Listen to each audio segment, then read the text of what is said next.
Hello everyone, welcome to Simple Classroom. আমি মিতা দত্ত। আজ আমি তোমাদেরকে পোয়েট্রি পড়াবো। হায়ার সেকেন্ডারি ইংলিশ সিলেকশনস এর মাইন্ডস্কেপ যে বইটা আছে তার নাম্বার 1 লেসনের যে poetry on killing a tree by Gieve Patel.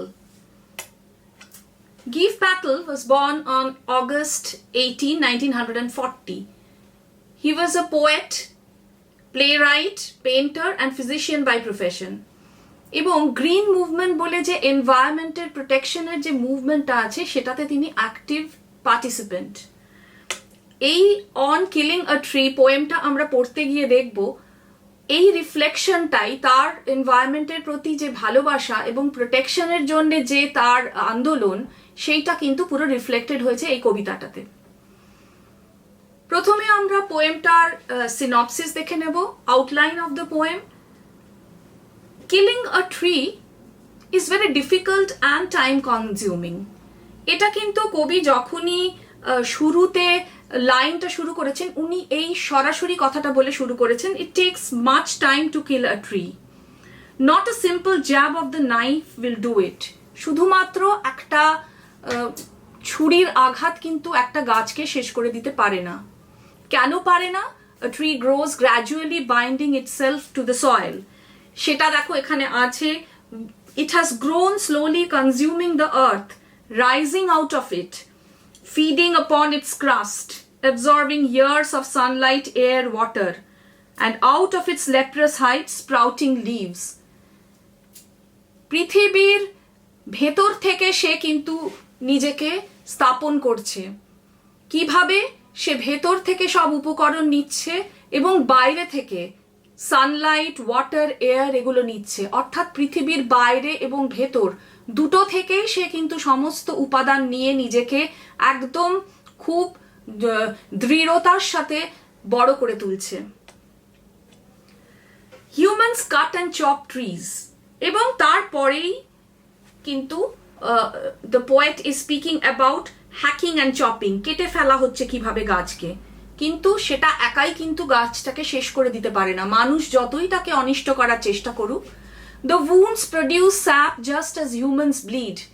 এবং আমরা দেখব যে তিনি বলছেন যেরকম হিউম্যান বিইংসরা wounded হলে রক্তাক্ত হয়, রক্ত বেরোয়, ঠিক সেরকমই একটা গাছকে যখন wound করা হচ্ছে, আঘাত করা হচ্ছে, তখন কিন্তু স্যাপ বেরোচ্ছে, সাদা সাদা যে জিনিসটা বেরোচ্ছে সেটা কিন্তু হিউম্যান ব্লাডের মতো।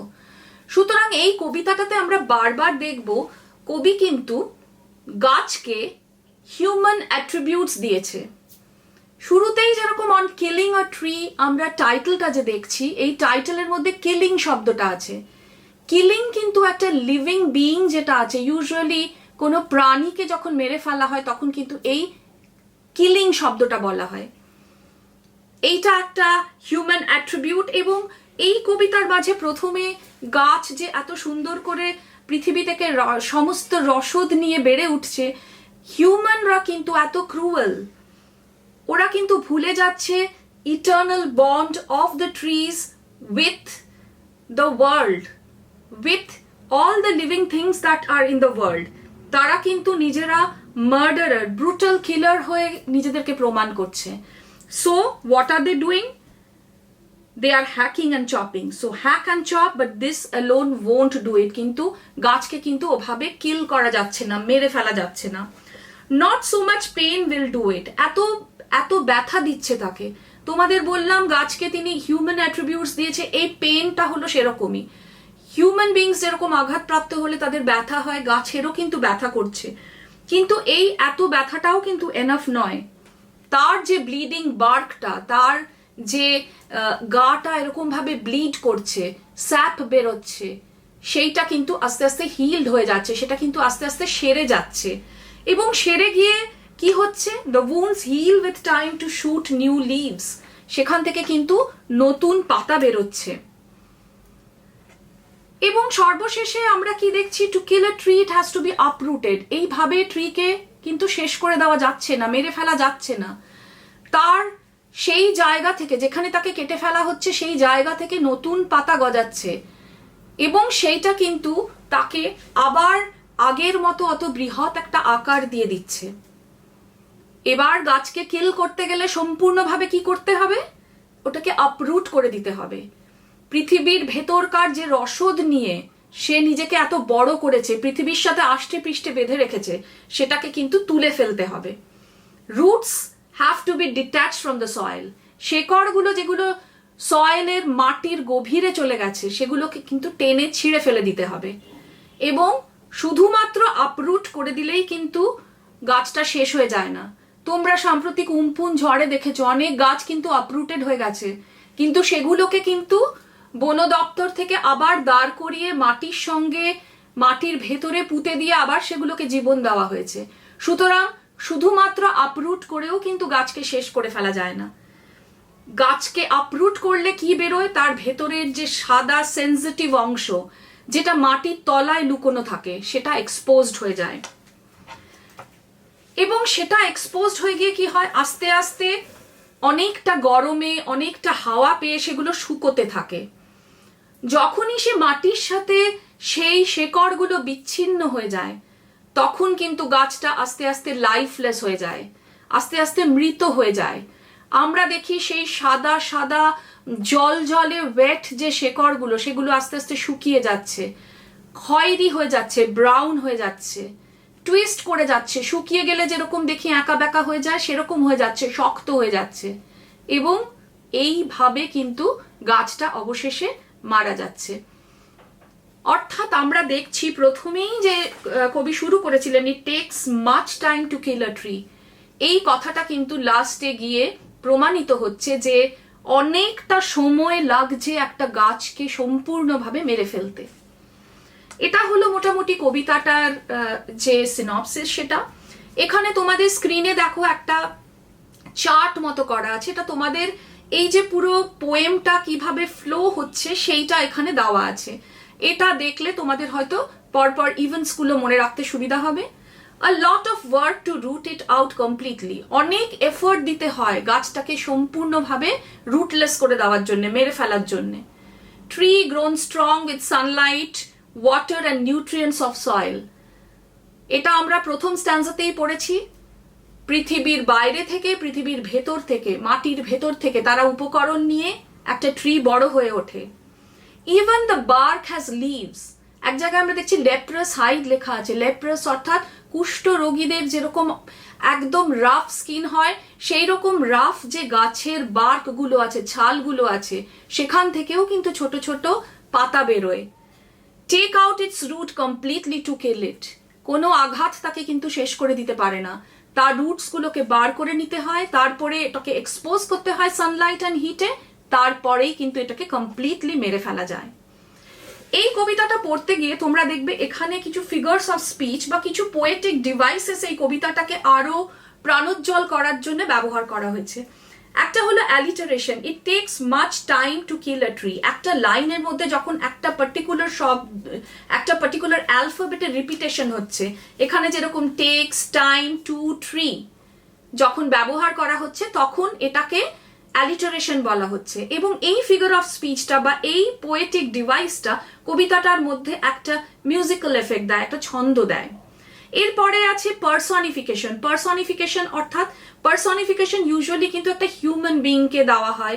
হিউম্যান বিইং এর যে কোয়ালিটিস গুলো হয় সেটা যখন একটা নন হিউম্যান কোনো জিনিসকে দেওয়া হয়, কোনো ইনঅ্যানিমেট অবজেক্টকে দেওয়া হয় বা গাছকে দেওয়া হয়, তখন সেটাকে পার্সনিফিকেশন বলা হয়। এখানে আমরা প্রথম থেকেই দেখছি the bleeding bark will heal. গাছটা ব্লিড করছে আঘাতপ্রাপ্ত হলে। হিউম্যান বিইংস যেরকম রক্ত বেরোয় আঘাত পেলে সেই রকম। সুতরাং এটা একটা হিউম্যান কোয়ালিটি। তারপরে বলা হচ্ছে রুটটা যখন এক্সপোজড হয়ে যাচ্ছে তখন সে সেনসিটিভ হয়ে যাচ্ছে। হিউম্যান বিইংসও যেরকম কেটে গেলে আমাদের ভেতরকার সাদা মাংস এক্সপোজড হয়ে গেলে আমরা ভীষণ সেনসিটিভ হয়ে যাই টু পেন। গাছটার পেন হচ্ছে, গাছটাকে কিল করা হচ্ছে। All this are human attributes which are given to the trees, এবং এটা পার্সনিফিকেশন বলা হচ্ছে। এবং শেষে আমরা দেখছি one of the anchoring earth, এটা একটা মেটাফর, অর্থাৎ এটাকে রুটসটাকে কিসের সাথে কম্পেয়ার করা হচ্ছে? অ্যাঙ্কার। জাহাজ যখন পোতাশ্রয়ে গিয়ে নোঙর ফেলে সেটাকে আটকে দেওয়া হয়, সেইটা যাতে অত সমুদ্রের ঢেউও কিন্তু তাকে নিয়ে চলে যেতে পারে না। সেটা একটা ভীষণ শক্ত জিনিস যেটা সমুদ্রের নিচের সঙ্গে জাহাজটাকে আষ্টে পৃষ্ঠে বদ্ধ করে রাখে। ঠিক সেরকমই রুটটা কিন্তু গাছটাকে পৃথিবীর সঙ্গে একটা অদ্ভুত বন্ধনে বেঁধে রাখছে। এইখানে এই মেটাফরটা ব্যবহার করা হচ্ছে। নেক্সট আমরা চলে আসছি মেসেজ অফ দ্য পোয়েম। এই কবিতাটাতে ভীষণ সুন্দর একটা মেসেজ আছে। হিউম্যান বিংস এর মতো গাছেরও প্রাণ আছে এবং গাছও ফিল করতে পারে আমাদের মতোই। এই পোয়েমটা আরো কি সিম্বলাইজ করে একটা গাছের কত শক্তি, স্ট্রেংথ অফ ট্রিজ, সেটাকে কিন্তু সহজে মানুষ চাইলেও মেরে ফেলতে পারে না। মানুষ অকৃতজ্ঞ হলেও গাছ কিন্তু তাকে আজীবন হেল্প করে যাচ্ছে, আমাদের ইকোলজিক্যাল সিস্টেমের ব্যালেন্স রাখার জন্য মানুষকে হেল্প করে যাচ্ছে। Trees have great instinct for survival and heal themselves to regain their glory. Tree এর বাঁচার যে একটা তাগিদ, বেঁচে থাকার যে একটা ইচ্ছা, সেটা কিন্তু ভীষণ রয়েছে। তাই জন্যেই তাকে সামান্য একটা ছুরির আঘাতে তাকে কুঠার দিয়ে কেটে ফেলেও কিন্তু কিছু করা যাচ্ছে না। সেই কেটে যাওয়া জায়গা থেকে আবার জীবনের উৎস হচ্ছে। এটা কিন্তু আমাদের খুব বড় একটা লেসন। আমাদের চলার পথেও আমাদের নানান রকম সমস্যা আসে, আমাদের নানান রকম আঘাত আসে। ঠিক গাছের মতো গাছের থেকে শিক্ষা নিয়ে আমাদের সেই আঘাতগুলোকে হিল করে সারিয়ে তুলে জীবনের পথে এগিয়ে যেতে হবে। এরপরে আছে exposes the cruelty of man on nature. গাছ আমাদের কত রকম ভাবে সাহায্য করে আমরা জানি, কিন্তু সেই ইটার্নাল বন্ডটাকে কিন্তু মানুষ একদম বিচ্ছিন্ন করে দিচ্ছে। মানুষ খুব ক্রুয়েল, মানুষ মার্ডারের মতো কিন্তু গাছকে মেরে ফেলছে। Deep rooted evil and negative thoughts need to be uprooted and detached from our thought process. আমরা এটা থেকে আরেকটাও শিক্ষা পেতে পারি যে গাছটা যেরকম শেকড়ের সাথে এমনভাবে আবদ্ধ যে তাকে কিন্তু সহজে কোনো আঘাত ছিঁড়ে ফেলতে পারছে না, মেরে ফেলতে পারছে না, ঠিক তেমনি আমাদের মূল্যবোধ যদি এতটাই গাঢ়, এতটাই গভীর থাকে, তাহলে কিন্তু কোনো আঘাত সেই মূল্যবোধকে ছিন্ন ভিন্ন করে দিতে পারবে না। সেই গাছের শেকড়ের মতোই কিন্তু আমাদের মূল্যবোধ আমাদের মতো আমাদের সঙ্গে আঁকড়ে থেকে আমাদেরকে এগিয়ে নিয়ে যেতে সাহায্য করবে, আমাদের বেঁচে থাকতে সাহায্য করবে। Afforestation should replace deforestation. আমরা চতুর্দিকে খবরের কোনো খোঁজ রাখলেই আমরা দেখতে পাই নিউজ পেপার, মিডিয়া, ইলেকট্রনিক মিডিয়াতে যে ডিফরেস্টেশন অর্থাৎ গাছ কেটে ফেলার ফলে কত রকম ক্ষতি পৃথিবীতে হচ্ছে, কত রকম ফায়ার্সে সব জঙ্গল পুড়ে যাচ্ছে। তাহলে এটা থেকে আমরা সেই মেসেজও পাই যে আমাদের কিন্তু ওই ডিফরেস্টেশন রোধ করতে হবে, অ্যাফরেস্টেশন করতে হবে, অর্থাৎ বেশি করে গাছ লাগাতে হবে। এবার আমরা চলে আসি কিছু ইম্পর্টেন্ট ওয়ার্ডস এই কবিতাটার, যেগুলোর মানে জানলে তোমাদের ভোক্যাবুলারিটাও ভালো হবে। তার সাথে সাথে এইগুলো কিন্তু এই কবিতাটার সোর্স ওয়ার্ড, যেগুলো থেকে বা যেগুলো মনে রাখলে তোমরা কিন্তু কবিতাটার যে পুরো ফ্লোটা আছে সেইটা কিন্তু তোমাদের এই ওয়ার্ডসগুলোর মাধ্যমে কানেক্টেড হয়ে যাবে। প্রথমেই হলো জ্যাব। জ্যাব মানে হলো আঘাত করা, ছুরির আঘাত করা। বলা হচ্ছে যে গাছটাকে একটা ছুরি দিয়ে আঘাত করে কিচ্ছু করা যাবে না। এরপরে আসছে আর্থ, অর্থাৎ আর্থের ভেতর থেকে, আর্থ কথাটাতেই আমাদের মনে হচ্ছে পৃথিবী, পৃথিবীর ভেতর থেকে গাছ কিভাবে রসদ নিয়ে বড় হয়ে উঠছে সেটা এখানে মনে পড়ছে। সানলাইট, এয়ার, ওয়াটার, পৃথিবীর ভেতর থেকে যেমন বাইরে থেকেও সে রসদ পাচ্ছে, সেই রসদগুলো কি? সানলাইট, এয়ার, ওয়াটার, রোদ, হাওয়া এবং জল। লেপ্রাস হাইড, লেপ্রাস হাইড অর্থাৎ লেপার্সের, কুষ্ঠ রোগীদের যেরকম গা রাফ হয়ে যায় মসৃণ, সেই রকমই হাইড অর্থাৎ স্কিন, গাছের স্কিনটা, বার্কসটা সেই রকম, ছালটা সেরকম, যেটা গাছের ছাল বলা হয়, সেই জায়গা থেকেও কিন্তু স্প্রাউটিং হচ্ছে। স্প্রাউটিং অর্থাৎ ছোট্ট ছোট্ট কচি পাতা কিন্তু সেখান থেকেও বেরোচ্ছে। এরপরে আছে hack and chop. Human beings সেটাকে প্রথমে জ্যাব করছে, ছুরি দিয়ে আঘাত করছে, তারপরে সেটা আরো বেশি করে কুড়োল দিয়ে কাটছে, কেটে ফেলে দিচ্ছে, সেখান থেকেও কিন্তু হিল করছে, সেরে উঠছে গাছটা। এবং সেরে উঠে কি হচ্ছে? টুইগস হচ্ছে, বাউজ হচ্ছে, আরো অনেক পাতা হচ্ছে। সরু সরু টুইগস মানে সেই জড়ানো জড়ানো যে সরু ডালগুলো প্রথমে বেরোয়, আস্তে আস্তে যেগুলো পরে শক্ত ব্রাঞ্চেস হয়ে যায়। এবং এক্সপ্যান্ড। এই হিল যে করছে, এই যে সেরে যাচ্ছে, সেই জায়গা থেকেই সে কিন্তু এক্সপ্যান্ড করে যাচ্ছে, আবার সে তার পুরনো বড় আকৃতি ধারণ করছে।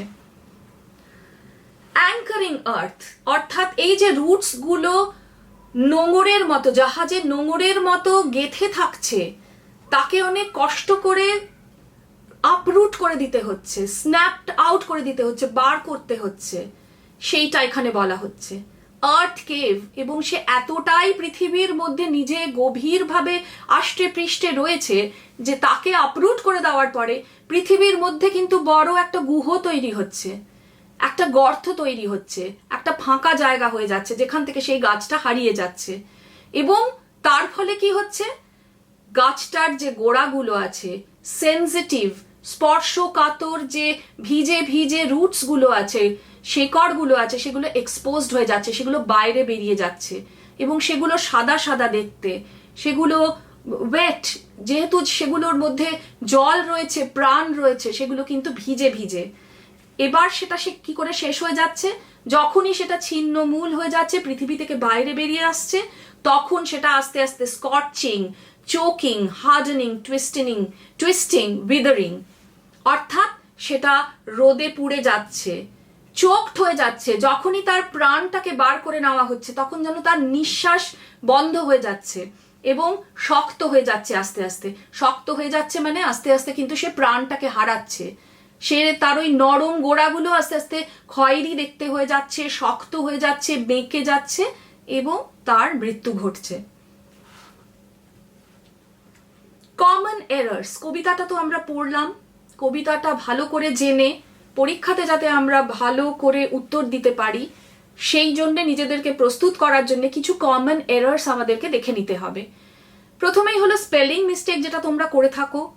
স্পেলিং গুলোকে, প্রত্যেকটা ওয়ার্ড যেগুলো তোমাদেরকে আমি ইম্পর্টেন্ট কিওয়ার্ডস যেগুলো বললাম, সেগুলো স্পেলিং গুলো কিন্তু ভালো করে মনে রাখতে হবে। প্রত্যেকটা ওয়ার্ড কিন্তু ডিসক্রাইব করে একটা গাছ কি কি অ্যাক্টিভিটির মধ্যে দিয়ে তাকে কিল করা হচ্ছে, তাকে মেরে ফেলা হচ্ছে। তাই জন্য এগুলো স্পেলিং গুলো ঠিক করা কিন্তু it is very very important. Incorrectly locating quoted lines, অর্থাৎ যে লাইন তুলে তোমাদের প্রশ্ন আসছে, সেই লাইনগুলো এক্স্যাক্টলি কি মিন করছে, তার আগে পরে কি আছে, এটার জন্য কিন্তু তোমাদেরকে ভালো করে পোয়েমটাকে মনে রাখতে হবে। ইগনোরিং পার্ট মার্কিং থাকে তোমাদের বড় যে 6 নম্বরের প্রশ্নগুলো থাকে, সেই পার্ট মার্কিং গুলো ভালো করে ফলো করে কিন্তু তোমাদের টু দ্য পয়েন্ট আনসার্স দিতে হবে। এবং এই যে এরর্স গুলোর কথা বললাম, এগুলো অতিক্রম করার জন্য কি কি রেমেডি তোমাদের মনে রাখতে হবে, কি কি রেমেডিজ এর কথা তোমাদের মনে রাখতে হবে, সেটা হলো বারবার পোয়েমটা পড়তে হবে। পোয়েম হোক, প্রোজ হোক, বারবার পড়া is the best way to remember a thing. তারপরে ইম্পর্টেন্ট ওয়ার্ডস গুলো মনে রাখতে হবে, সেন্টেন্সেস গুলো মনে রাখতে হবে। তোমাদের যে কিওয়ার্ডস গুলো বলে দিয়েছি, তোমরা সেগুলোকে চেষ্টা করবে ভালো করে মনে রাখার। কোয়েশ্চেন্স গুলো ভালো করে পড়বে, ইনস্ট্রাকশনস ভালো করে পড়বে, কি আনসার চাইছে আমার কাছ থেকে, সেটা যদি অ্যাটেন্টিভলি না পড়ি, তাহলে হয়তো অনেক সময় এরকম হয় তোমার জানা প্রশ্ন তুমি ভুল করে চলে এলে তাড়াহুড়োতে, সেটা যেন না হয়। টাইপস অফ কোয়েশ্চেন্স, তোমাদের মাল্টিপল চয়েস আর শর্ট আনসার টাইপ কোয়েশ্চেন্স তো ছোট 1 নম্বরের করতে হয় ওই বুকলেটটার মধ্যে। এছাড়া 6 মার্কসের যে ব্রড কোয়েশ্চেন্স, যেগুলো 6 মার্কসেরও থাকে, যদি কখনো সাবস্টেন্স অফ দ্য পোয়েম আসে বা সিগনিফিকেন্স অফ দ্য টাইটেল আসে, সেক্ষেত্রে হয়তো 6 মার্কস দেয়। বাট খুব বেশি সময় দেখা যায় যে ভীষণ ছোট ছোট পার্ট মার্কিং এ তোমাদের ছোট ছোট প্রশ্নের উত্তর চাওয়া হচ্ছে, সেটা ভালো করে কিন্তু দেখতে হবে কোন প্রশ্ন করা হচ্ছে, উত্তরটা সেইভাবে দিতে হবে। তোমাদের সুবিধার জন্য 2015 থেকে 2020 হায়ার সেকেন্ডারি এক্সামিনেশনসে কি ধরনের প্রশ্ন এসেছিল সেগুলো এখানে দেওয়া আছে, এগুলো তোমরা অ্যাটেম্প্ট করবে। কবিতাটা বুঝতে আশা করি তোমরা পেরেছো, না পারলে ভিডিওটা আবার দেখবে, কোয়েশ্চেনগুলো আনসার করার চেষ্টা করবে, এবং যদি কোনো অসুবিধা থাকে তাহলে আমাকে কমেন্ট সেকশনে জানাবে। এটা ছাড়াও তোমাদের কিছু অ্যাসাইনমেন্ট দেওয়া আছে, যদিও সেই অ্যাসাইনমেন্টের আনসারও আমি তোমাদেরকে অ্যাটাচ করে দিয়েছি, কিন্তু তোমাদের প্রথম প্রয়াস হবে টেক্সচুয়াল গ্রামারের উপরে যে কোয়েশ্চেন আসে তোমাদের, সেগুলো কিন্তু ভীষণ স্কোরিং, সেগুলো একেবারে যতটা নম্বর আছে পাওয়া যায়। সুতরাং এগুলো ভালো করে সলভ করার চেষ্টা করো এবং সলভ করে পরে আনসার শিটের সঙ্গে মিলিয়ে নেবে। এগুলো বুঝতেও যদি কোথাও কোনো রকমে বা এগুলো ওয়ার্কআউট করতে কোথাও যদি তোমাদের কোনো রকম অসুবিধা লাগে তাহলে অবশ্যই আমাকে কমেন্ট সেকশনে জিজ্ঞাসা করবে। আজকে আমাদের পোয়েট্রিটা এই অবধি। তোমরা ভালো করে পোয়েট্রিটা পড়বে, দেখবে কোথায় অসুবিধা আছে। যেরকম তোমাদের আগেও বলেছি, কোয়েশ্চেন আনসার হোক কি কোনো আরো ওয়ার্ডের এক্সপ্লেনেশন, কোনো লাইনের এক্সপ্লেনেশন তোমাদের যদি প্রয়োজন হয় নিশ্চয়ই তোমরা কমেন্ট সেকশনে আমাকে জিজ্ঞাসা করবে। I will try my best তোমাদেরকে সাহায্য করার। আমাদের নেক্সট যে ক্লাসটা হবে সেটা একটা প্রোজ নিয়ে এবং আব্দুল কালামের স্ট্রং রুটস, এই লেসন 2টা নিয়ে আমরা পরের ক্লাসে আবার ফিরে আসব। তখন অবধি তোমরা সকলে ভালো থেকো এবং পড়াশোনা করো।